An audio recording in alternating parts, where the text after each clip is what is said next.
ఏలూరు జిల్లాలోని అనేక నియోజకవర్గాల కూటమి పార్టీల్లో కొందరు కోవట్లున్నారు. వాళ్ళ కారణంగా భవిష్యత్తులో ఇబ్బందులు తలెత్తొచ్చు. వాళ్ళ విషయంలో అప్రమత్తంగా ఉండాలంటూ టీడీపీ ఎమ్మెల్యే దెందులూరు చింతమనేని ప్రభాకర్ చేసిన వ్యాఖ్యలు కాకరేపినాయి. ఏలూరు నగరంలో శుక్రవారం నిర్వహించిన Telugu Desam party Eluru parliamentary committee ప్రమాణ స్వీకార కార్యక్రమంలో చింతమనేని వ్యాఖ్యలు చేశారు. ఇతర రాజకీయ పార్టీలకు చెందిన కొందరు కూటమి పార్టీలో చేరుతున్నారు. వీళ్ళ విషయంలో అప్రమత్తంగా ఉండబోతే నష్టపోవాల్సి వస్తుందన్నారు. వ్యాఖ్యలకు కార్యక్రమంలో పాల్గొన్న మంత్రి కొలుసు పార్థసారథి స్పందించారు. తెలుగుదేశం పార్టీలో చేరాలనుకునే వాళ్ళ విషయంలో పార్టీ అధిష్టాన నిర్ణయం తుది నిర్ణయం. ఈ అంశంలో పార్టీ అధినేత చంద్రబాబు తుది నిర్ణయం. ఏదో ఒక నియోజకవర్గం నెలకొన్న విషయం గురించి జిల్లాలోని అన్ని నియోజకవర్గాలు కోట్లు ఉన్నారంటూ మాట్లాడడం వల్ల పార్టీకి నష్టం వాటిల్తుందన్నారు. ఎందుకంటే పార్థసారథి గారు వచ్చింది వైసీపీ నుంచి.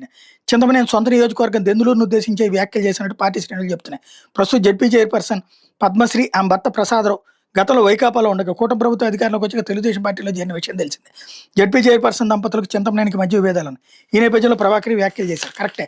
అదే సందర్భంలో వాళ్ళని ఎందుకు తీసుకుంటున్నారు? పదవుల కోసం తీసుకుంటున్నారు, ఆ జిల్లా పరిషత్తుని లాక్కోవడానికి.